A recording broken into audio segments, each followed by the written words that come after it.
चलें। अस्सलाम वालेकुम। मॉर्फोलॉजी वाले कहाँ पहुँचे हैं?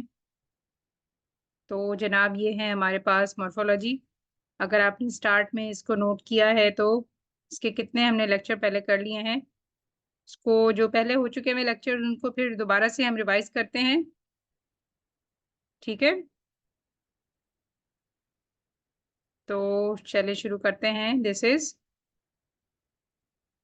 मॉर्फोलॉजी इज अ सब फील्ड। हमें याद है कि morph means structure, form, logy means study. So basic concept of morphology is that this is the subfield, अगर आपको बिल्कुल शुरू से याद है, that this is the subfield of linguistics. Linguistics is a broad term के scientific study of language। अब language की study भी कुछ steps में, कुछ parts में और कुछ sections में होती है। उसमें very first time we studied that phonetics and phonology एक पूरी इसकी branch है, वहाँ पर हम sounds को study करते हैं। इसके second जो subfield है linguistics की, that is morphology। उसमें हम क्या discuss करते हैं, that focuses on the study of structure and formation of words in a language के स्ट्रक्चर कैसा है, वर्ड्स के स्ट्रक्चर कैसे होते हैं और फॉर्मेशन कैसी है। अब देखिए स्ट्रक्चर और फॉर्मेशन में थोड़ा सा फर्क है, थोड़ा सा समझें तो। स्ट्रक्चर क्या है? स्ट्रक्चर यानी कि कोई वर्ड कैसे बना हुआ है और फॉर्मेशन उसकी कैसी है। फॉर्मेशन यानी एक वर्ड से हम दूसरा बनाते हैं। फॉर एग्जांपल हैप्पी है, हम हैप्पी से अनहैप्पी बनाते हैं। एजुकेशन, एजुकेट है वर्ड, एजुकेट तो पहले वर्ड था, उसके बाद एजुकेट से एजुकेशन कैसे बन गया। एजुकेट एक वर्ब था, उसके बाद उसमें शन लगाया तो एजुकेशन यानी कि वो नाउन बन गया। तो ये स्ट्रक्चर और फॉर्म्स जैसे वर्ड्स नए बनते जाते हैं हर लैंग्वेज में। तो इंग्लिश की जब लिंग्विस्टिक्स में हम पढ़ते हैं तो हम पढ़ते हैं कि मॉर्फोलॉजी कैसे है, एक फील्ड है जिसमें हम वर्ड्स की स्ट्रक्चर को, फॉर्मेशन को डिटेल में, इंटरनल स्ट्रक्चर्स को और उसके डिस्कस करेंगे। That field is called morphology. It examines how words are formed from smaller units called morphemes. अगर आपको याद है हमने डिस्कस किया है, morphemes are the smallest meaningful units. सबसे छोटे से छोटा मीनिंगफुल यूनिट जो है वो साउंड का है तो वो कहलाएगा फोनीम, और वर्ड्स का है तो वो कहलाएगा morpheme. which are the smallest meaningful units of language. Morphology explores the rules and patterns. अब morphology में हम डिस्कस करते हैं कि क्या रूल्स हों कि हम वर्ड बना सकते हैं। एक नया वर्ड, एक वर्ड से दूसरा वर्ड कैसे बनता है और कैसे बनते आए हैं। इंटरनल स्ट्रक्चर वर्ड्स के कैसे हैं, इंक्लूडिंग देयर रूट्स। रूट्स यानी मेन वर्ड। मेन वर्ड है कोई, उसके अंदर फिर आप प्रीफिक्स कैसी वक्त सूरत में लगा सकते हैं, सफिक्स कैसे लगाते हैं। प्रीफिक्स यानी शुरू में जब लग जाएगा, जैसे डाई, री, अन, बाय, ये छोटे छोटे प्रीफिक्स हम मेन वर्ब है। For example educate. अब अनएजुकेट, अनएजुकेटेड, टेड सफिक्स है, शन सफिक्स है, बाद में आने वाले छोटे छोटे वर्ड्स, और प्रीफिक्स शुरू में आने वाले, और रूट वर्ड वो मेन वर्ड है। एजुकेट मेन वर्ड हो गया, प्रीफिक्स उसके शुरू में आने वाला और सफिक्स उनके बाद में आने वाला। एंड इन्फ्लेक्शंस, और कौन से छोटे छोटे वर्ड्स हैं जो हम देखते हैं जो चेंज होते हैं। फॉर एग्जांपल एस लगाया तो प्लूरल बन गया, और एस अपोस्ट्रोफी लगाया तो उसकी हमने पोजीशन शो की। तो ये छोटे छोटे वर्ड्स कैसे फॉर्म्स में आप चेंज करते हैं लैंग्वेज में, that is discussed in a broad field that is called morphology.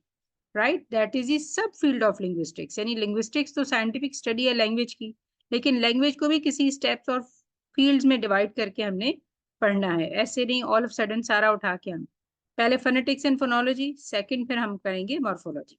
ठीक है जी। अब मॉर्फोलॉजी के छोटे छोटे कंसेप्ट समझने की कोशिश करें। देखिए, मॉर्फीम है द स्मॉलेस्ट मीनिंगफुल यूनिट। सबसे छोटा मीनिंगफुल यूनिट जो है कहलाता है, वो कहलाता है मॉर्फीम। सबसे छोटा मीनिंगफुल यूनिट से मुराद शन भी हो सकता है, अन भी हो सकता है। यानी उसका मतलब ये नहीं है कि वो पूरी की पूरी मीनिंग ऐसे देता हो कि पूरे किसी वर्ड की मीनिंग दे रहा है। Which can not be further divided into smaller parts. बिल्कुल छोटा सा पार्ट, उसको आप मजीद आगे और नहीं तोड़ सकते without losing its meaning. Morphemes can be free. वो वाले मॉर्फीम्स भी होते हैं जो स्टैंड अलोन करें, खुद खड़े, मतलब अपनी मीनिंग खुद दे सकते हों।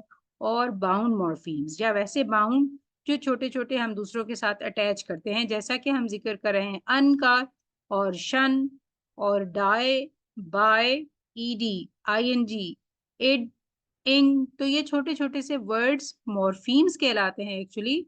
और ये बाउंड हैं। बाउंड इसलिए है कि इनकी खाली की मीनिंग आपको नहीं आ रही, जब हम इनको खुद अकेले नहीं अपने कोई मीनिंग एक्सप्लेन कर रहे, जब आप हमें इनको किसी स्टेम वर्ड्स के साथ या रूट वर्ड्स के साथ लगाते हैं तो ये अपनी मीनिंग क्लियर करते हैं।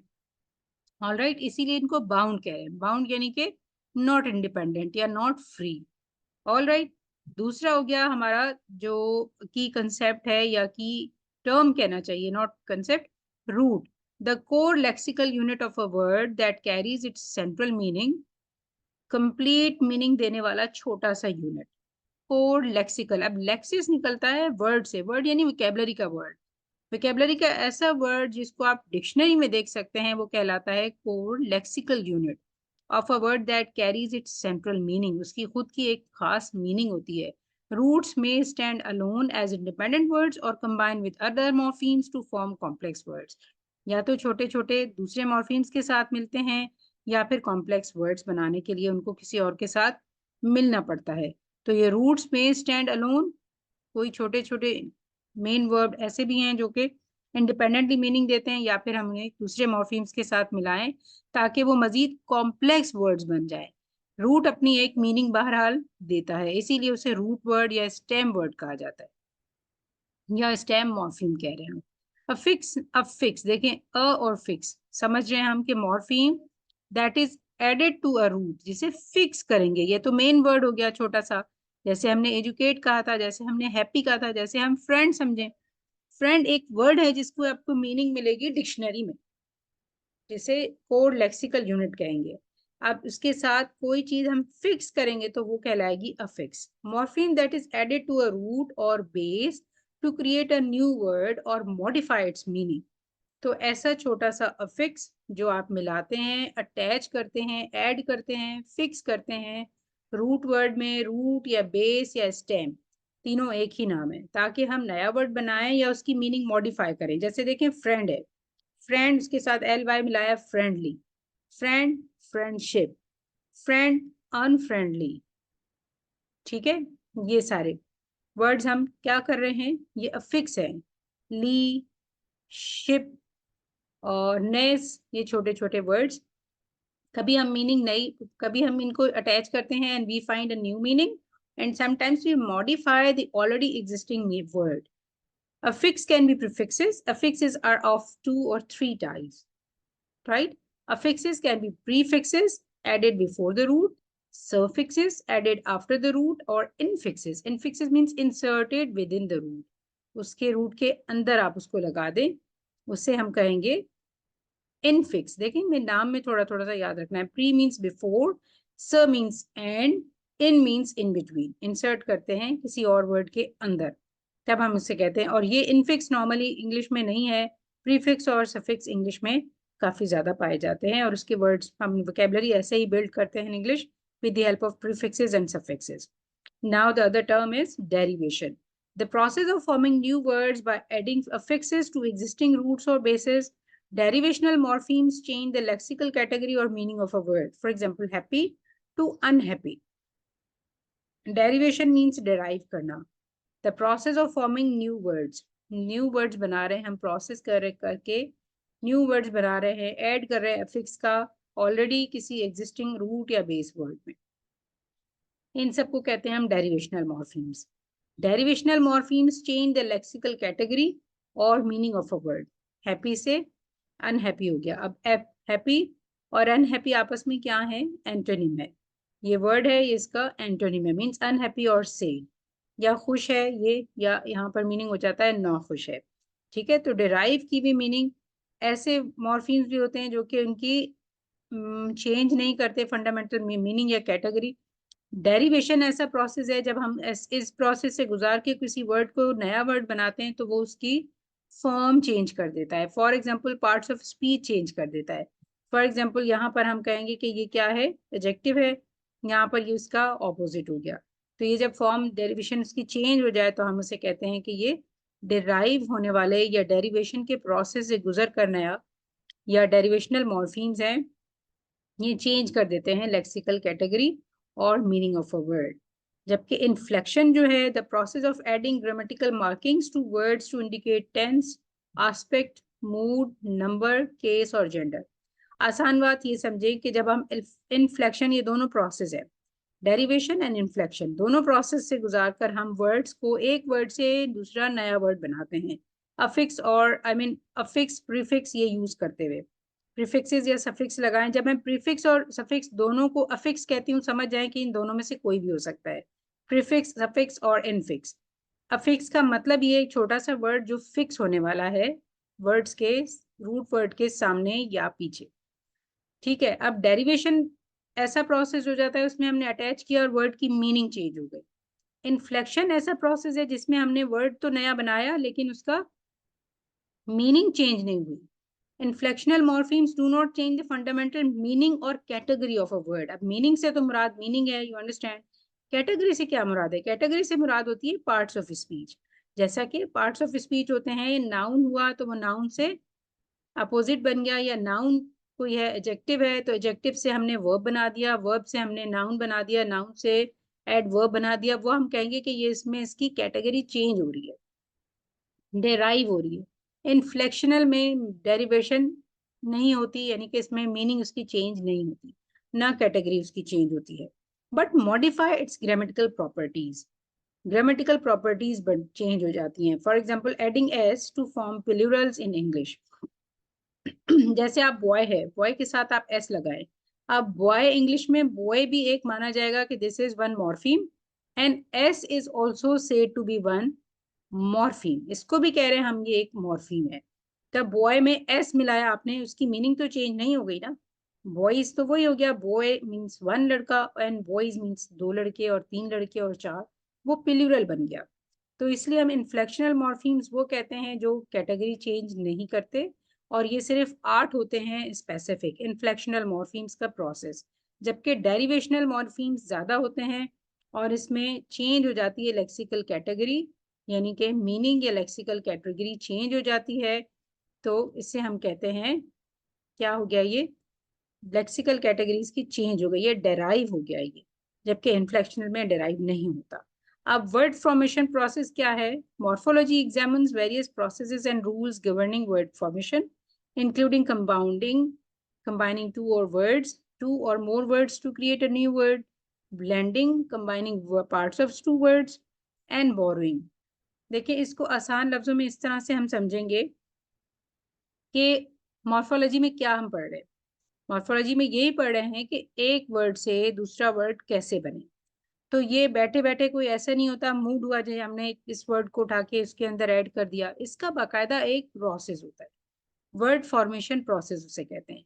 द प्रोसेस और the way through which we change some of the words from old words into new words, and sometimes वो old words भी वैसे ही मौजूद रहेंगे इंग्लिश लैंग्वेज में, sometimes old वर्ड जो है वो भी मौजूद है और उसके साथ हमने नया एक वर्ड बनाया हुआ है वो भी मौजूद है। तो ये सारा प्रोसेस जो कहलाता है इसे हम कहते हैं word formation process. Morphology examines various processes. अब मैं मॉर्फोलॉजी में हम ध्यान देते हैं, इस चीज़ का पढ़ते हैं, अच्छी तरह एग्जामिन करते हैं, जायजा लेते हैं कि what are different processes and rules governing word formation, means how do we form different words from the already existing words. Then there are different process, उसमें कंपाउंडिंग है, क्वाइनिंग है, ब्लेंडिंग है, एंड बोरोइंग है, different सारे types हैं। इसको बिल्कुल एक अलग सा टॉपिक है और बड़ा सा ये एक्सटेंसिव सा टॉपिक है, that we will discuss in detail and throw some slide making, I will make it. ठीक है, मॉर्फोलॉजी प्लेज अ क्रूशियल, बस ये याद रखना है यहाँ पर कि ये फॉर्मेशन, वर्ड फॉर्मेशन यानी वर्ड बनने का कोई प्रोसेस है, एक तरीकेकार होता है जिसे हम मॉर्फोलॉजी में स्टडी करते हैं। That is called word formation processes, and there are different types of 8 or 9 or 10 almost processes are there through which we make new words from already existing words. Morphology plays a crucial role in understanding the internal structure of words. इसके जरिए ही हम समझते हैं internal structure words की क्या है, and how they are constructed in a language. Language में कोई वर्ड कैसे बना, कैसे कंस्ट्रक्ट हुआ, by analysing morphological properties of words. What are the morphological properties of words, how linguistics can uncover patterns, rules, and regularities that contribute to language comprehension, production, and acquisition. That how can we make different words from the all words, and what are the properties of words? How do words are formed? and what are the rules, what are regularities, and what are something that help us to understand language and produce language and acquire language. Morphological analysis also provides insight into the historical development, evaluation, and diversity of languages across different cultures and linguistic communities. And the morphological analysis provides us insight into historical development कि history में भी कैसे छोटे छोटे changes आकर हमारे पास नए words आए हैं, इवॉल्व कैसे हुए हैं, इवेल्युएट नहीं सॉरी, इवॉल्व यानी डिफरेंट, ये कैसे बड़ा हुआ, मॉर्फोलॉजी वर्ड्स कैसे बड़े हो रहे हैं, बड़े होने से मुराद है कैसे ग्रो कर रहे हैं, एक से नया, नया से फिर दूसरा वर्ड, दूसरे से तीसरा कैसे बना, and diversity of languages across different cultures and linguistic communities, कैसे डिफरेंट लैंग्वेज बोलने वाली कम्युनिटीज और कल्चर्स अपने लैंग्वेज को चेंज करती हैं या उनके लैंग्वेजेस वक्त के साथ साथ कल्चर्स के साथ साथ चेंज होती जाती हैं. That's all we discuss in morphology. Okay, keep on revising it. The next topic I think we should do, that is word formation process. इंशाल्लाह कल जिस भी टाइम आपकी क्लास है, अगर नहीं है तभी मैं आपको रिकॉर्डेड करके लेक्चर आपका अपना ड्रॉप कर दूंगी. ठीक है? Okay, till then take care. अल्लाह हाफिज.